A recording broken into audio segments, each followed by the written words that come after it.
Olá pessoal, seja bem-vindo a mais um programa, mais um vídeo da EducaPlay. Hoje com o tema Como diferenciar ciência da pseudociência.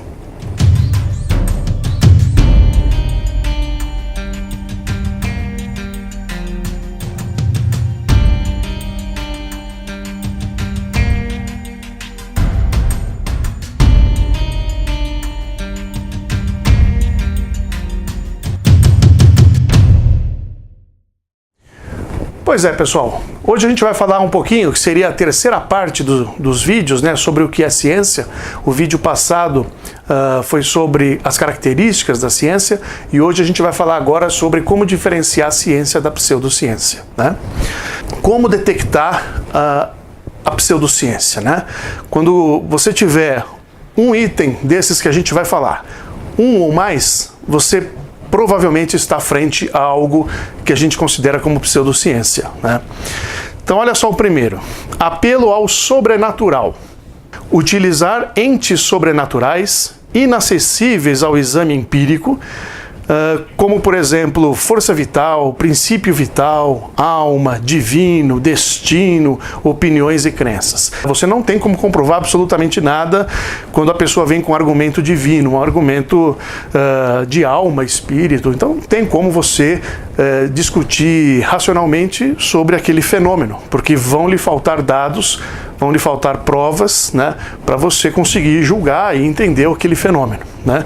Então isso é muito comum pelos praticantes da pseudociência, sempre alguma força sobrenatural. Outra coisa que deixa uma afirmação, uma teoria com cara de pseudociência é a teimosia, né, de quem está tentando defender. Não muda de opinião e não põe à prova suas afirmações. Então a pessoa vem com uma ideia fixa e se você quiser trabalhar aquela ideia, discutir aquela ideia, não dá, é imutável. Aquela ideia você tem que ou aceitar ou não e a pessoa ela simplesmente se nega a ouvir a sua opinião ou procurar entender o que você está falando que faça um sentido racional. Outra forma de detectar é dogmática. Não realiza autocrítica ou nem aceita questionamentos mesmo com novas descobertas. Tem caráter milenar e é aceita sem questionamentos. Então a pessoa faz a afirmação que quiser, ela apenas acredita naquela afirmação, ouve relatos de pessoas que também praticam aquilo, dizem que deu certo e se pegam apenas a isso.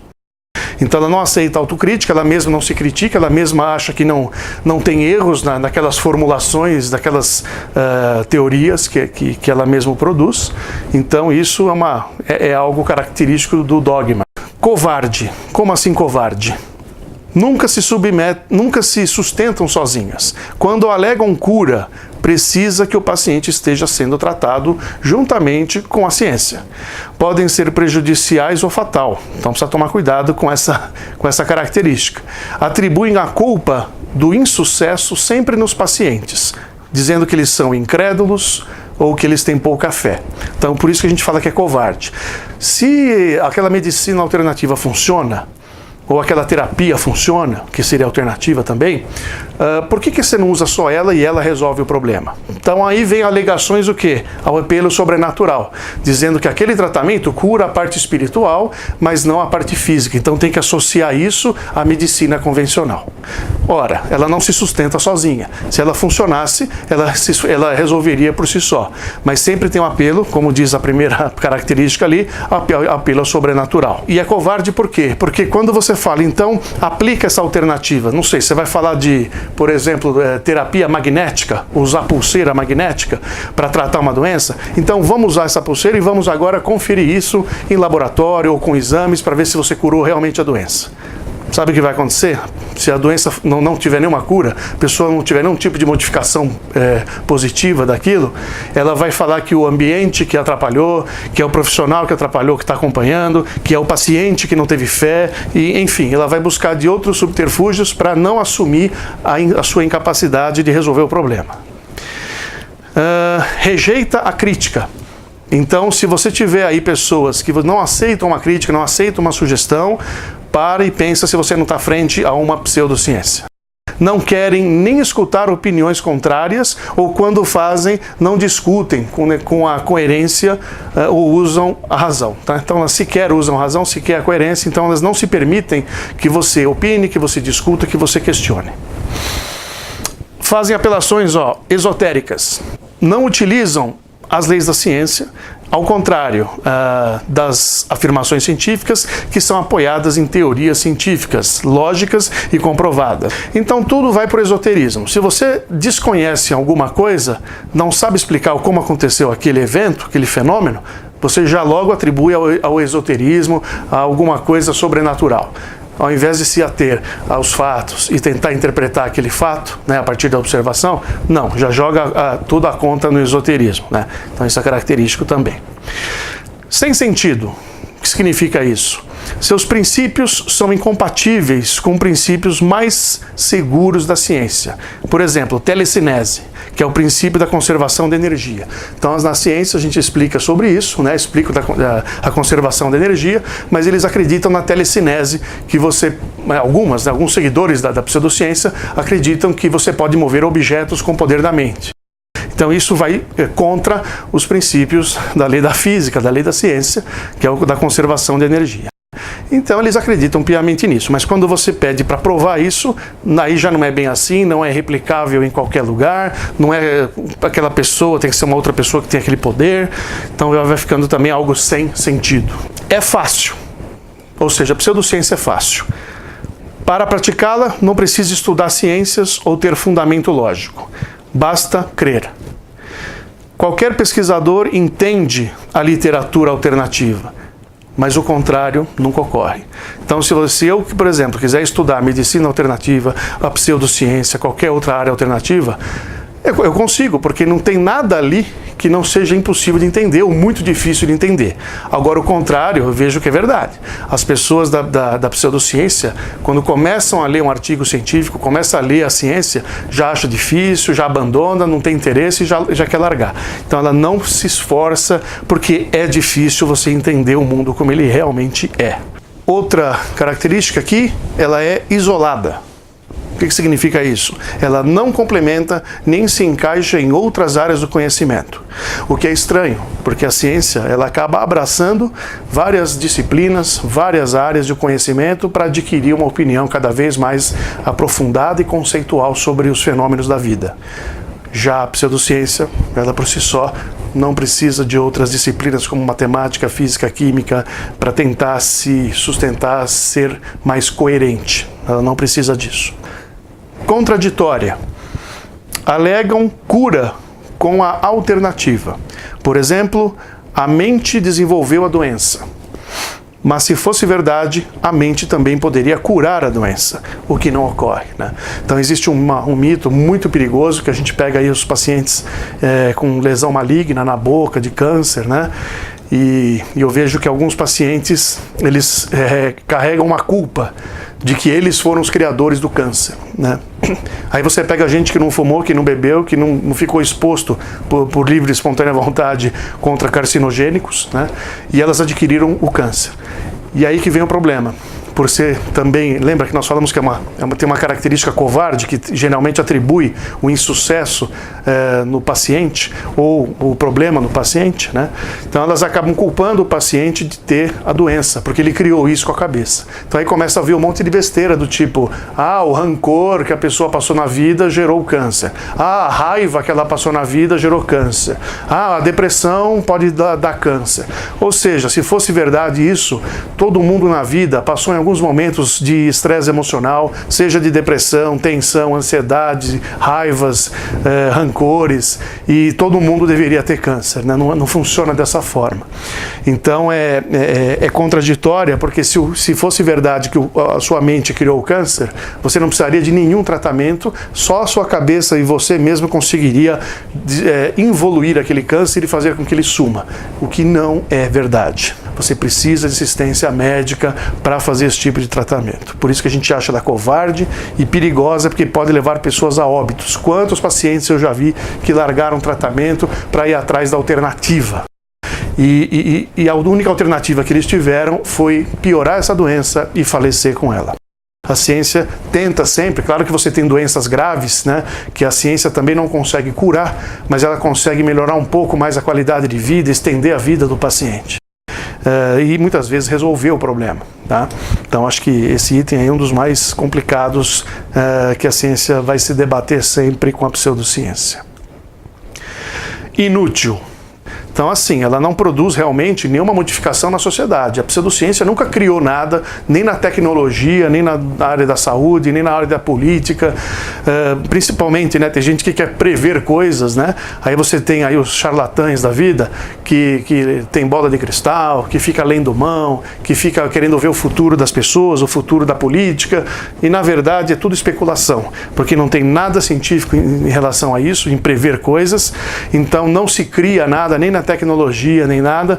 Quem faz isso sempre é a ciência, que melhora a parte, né, social, tecnológica e medicinal da sociedade. Né? Prepotente. Não admite erros ou desconhecimento de fenômenos, né? Sempre tem uma resposta esotérica, uma opinião pessoal, sem precisar estudar. Então, eles acusam a ciência de ter, por exemplo, cientistas arrogantes, pessoas que cultivam a ciência são arrogantes. O que na verdade significa arrogância é você querer saber alguma coisa sem ter estudado, sem ter lido, né? Então, a pseudociência sempre tem alguém que vai querer dar opinião, dar palpite, contrariar a ciência e tal. Quer dizer, é fácil você ficar do lado opositor só falando borracha, só falando besteira, mas provar o que você está falando você não consegue, né? Então existe essa arrogância, né, essa prepotência por parte da pseudociência. Agora, quando a ciência reconhece algum erro e ela mesma que diagnostica os seus próprios erros, né, ela acaba voltando, corrigindo, aceitando sugestões e críticas e refutações também. Você pode refutar a ciência o quanto você quiser, mas isso já não acontece na pseudociência. Ela é egocêntrica, ou seja, o que ela diz que produz só fica dentro dela mesma. Por exemplo, publica seu conhecimento apenas em revistas da própria sociedade em que acredita. Não tem meios ou condição de contribuir com áreas científicas por não conseguir preencher qualquer critério da metodologia científica. Não tem revisores críticos com análise imparcial para suas publicações. Então, aquela velha história, eles ficam culpando a ciência de não abrirem as portas das revistas científicas, né, para eles poderem provar que o que elas falam funciona ou é verdade. Só que a gente fica com a porta aberta. Qualquer um que quiser, pesquisador, qualquer pessoa que tem uma ideia que está fundamentada e que funciona o que ela está falando, poderia chegar na ciência e publicar nas revistas científicas. Acontece que a revista científica, ela protege contra os próprios membros e membros também que são de fora, com ideias que são absurdas. Os próprios frequentadores da ciência, pesquisadores, se eles produzirem um trabalho medíocre, que não tem relevância nenhuma, com resultados errados ou falsos, a ciência não deixa aquilo ali publicar em revista científica séria, né? Por isso que toda revista científica ela tem revisores, e esses revisores, eles acabam às vezes mais de 5 julgando um mesmo trabalho para ver se ele é publicável ou não. Então, aquele trabalho que eu faço parte de uma revista que avalio, né? Sou um dos revisores de artigo científico de uma revista, né? E o artigo que eu estou avaliando, o colega meu que também está avaliando, ele não me conhece e nem sabe se o que eu estou avaliando é o mesmo artigo que ele. Então, é tudo duplo cego, triplo cego, dependendo de quantas pessoas estiverem envolvidas naquela análise, a gente não sabe nem quem é o autor que está publicando o trabalho, a gente só sabe ver lá, vem pra gente o título e o trabalho como um todo, mas nem o nome dos autores aparecem pra gente não ficar tendencioso só porque conhece fulano e vai favorecer ciclano. Então isso que eu acho bacana da ciência, ela procura ser imparcial e avaliar realmente o trabalho se ele tem critério suficiente para ser publicado. E quando a maioria dos pesquisadores aqui, dos avaliadores, considera aquele arquivo bom para publicação, ele realmente é publicado. Agora, se tem mais de 1 ou 2 membros que já veta, já não aceita aquele trabalho, é porque ele tem falhas que ainda tem chance de ser resolvido, de voltar para o autor, né, de ele tentar corrigir. Se ele não conseguir, não vai ser publicado. Agora, qual é o critério, qual é o rigor que as revistas de homeopatia têm quanto aos seus resultados, se nem a metodologia científica eles usam, né? Então isso aí é uma questão muito complicada, né, mas que a gente sempre prova e mostra que a ciência evolui dessa forma. Por isso que tem que ter um mínimo de metodologia científica para você levar um assunto a sério. Rigor seletivo. criticam a ciência sem ter estudado ou compreendido os seus conceitos, mas não são rigorosos em explicar ou refutar os seus próprios princípios, né? Então é muito interessante. Eles são rigorosos para aceitar o que a ciência fala, põem sempre dúvidas e questionamento e querem provas, mas quando a pseudociência produz algum tipo de informação, de conhecimento, eles não são tão rigorosos assim quanto eles estão sendo com a ciência. Então eles deveriam também exigir as mesmas coisas que eles exigem da ciência para eles mesmos. Então isso também tem uma incoerência. Vitimismo. Vítima de discriminação da sociedade científica, alega que a ciência não abre portas para a sua literatura, mas não procura também embasá-las na coerência e a lógica. Então, quando você tiver aí algumas colocações aí se fazendo passar por vítimas e perseguições, vítimas que a gente não abre porta, tal, não é por aí. É simplesmente a prática do vitimismo, porque elas não conseguem entrar nos critérios mínimos de uma pesquisa séria. E teoria da conspiração, também é muito clássico, né? Ataca a ciência dizendo que se beneficia monetariamente, quando a própria prática alternativa ganha rios de dinheiro com placebos e terapias ineficazes que não se sustentam. Então, assim, é muito cômodo. Quando você ouvir esse discurso de que a ciência está escondendo a cura do câncer, a ciência sabe o tratamento, mas eles não vão tratar porque eles ganham rios de dinheiro tratando o câncer. Então, para que vai erradicar o câncer, né? Porque eles visam o dinheiro. Então, essa teoria da conspiração é característica da pseudociência. Só que se a gente olhar, então, e falar em dinheiro, vamos olhar para a medicina alternativa, vamos olhar para a homeopatia, florais de Bach, terapia magnética, e eles também ganham bastante dinheiro com isso, só que se provou que são ineficazes. Essas alternativas, essas curas não se sustentam. Sempre precisa o paciente estar em tratamento médico utilizando da ciência tradicional. Discriminatória. A ciência é aberta e gratuita para quem quiser estudá-la, mas a pseudociência não. Se fecha e quando recebe visita para ser estudada, não acolhe, apenas critica, né? Então a ciência é aberta para quem quiser vir conhecer. Quem quiser duvidar de alguma teoria que a ciência promulga, né, acaba divulgando, ela está totalmente convidada a vir e para a gente provar, ver como é que é e a pessoa entender como funciona. Agora, quando você quer conhecer a pseudociência, quer fazer perguntas, entender como funciona, a gente já não é bem recebido, já não tem esse convite aberto de uma forma geral. É muito restrito e eles querem saber se você acredita ou não primeiro, para depois receber você. É um pouco estranho também, por isso que discrimina a informação. Nunca evolui. Como é praticada milenarmente, não sofre melhorias. Bom, isso aí a gente já falou em várias situações aí, nos outros vídeos também, que como a medicina alternativa deles, né, diz que é milenar, ela é praticada por muito tempo, do mesmo jeito, obtendo sempre os mesmos resultados e sempre da mesma forma. Então, é claro, se você mantiver um regime desse, como é que você vai melhorar se você acredita piamente que aquele é o melhor jeito de fazer as coisas, mesmo que seja durante 1000 anos, né? Então a gente já falou sobre isso também. Muitos adeptos. É mais fácil atrair pessoas que são pouco críticas e céticas, que não têm afinidade com o estudo ou interesse de entender tarefas difíceis e que recebam o que querem ouvir, né? Então é muito mais cômodo você apenas acreditar em alguma coisa que vai te confortar do que você realmente ouvir coisas que você não gostaria porque elas são reais e mesmo porque você teria que trabalhar, ler, estudar, entender bem aquele assunto. Então, por isso que ela acaba ganhando muitos adeptos, porque é mais fácil você entender a pseudociência do que a ciência. São intransigentes. Por quê? Não ouvem argumentos ou pensamentos contraditórios, se fecham e não são honestas em serem imparciais, dando oportunidade para entender a opinião oposta. Então, isso é típico e clássico da pseudociência. Eles não entram em debate ou discussão com quem não seja da área deles, né? Justamente para evitar confrontos e conflitos. Rapidamente difundida. A pseudociência é promovida com muito mais velocidade e quantidade do que a ciência, justamente por não ter que ser digerida e analisada, sem compromisso. Já a ciência, para divulgar uma teoria, leva um tempo até estudar e comprovar.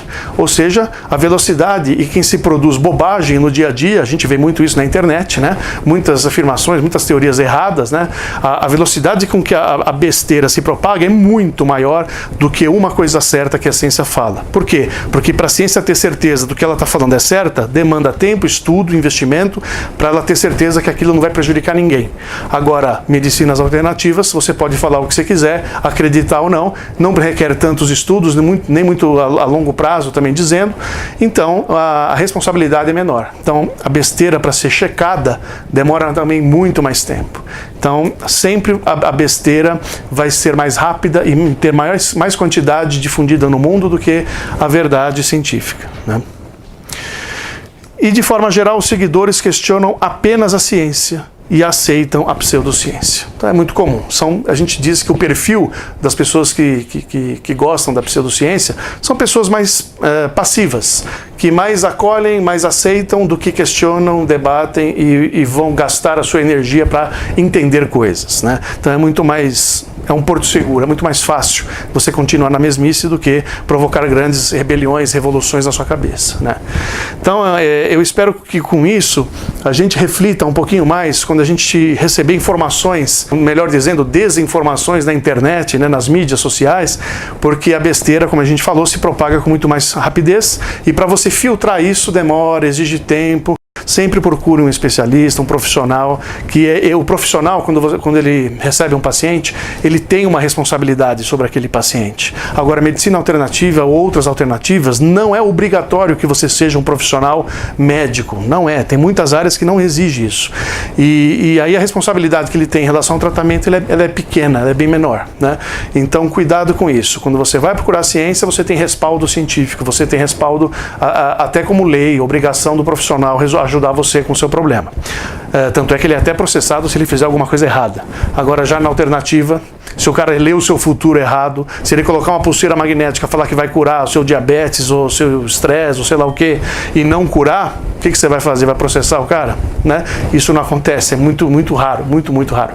Então, pensa um pouquinho em relação à ciência e pseudociência, e aí espero que com esse vídeo você tenha um pouquinho mais de clareza para discernir uma da outra. Se você gostou, curtiu, por favor, compartilhe e se inscreva no canal para receber mais vídeos sobre qualquer área do conhecimento aí que nós estamos nos propondo a fazer. Muito obrigado e até a próxima.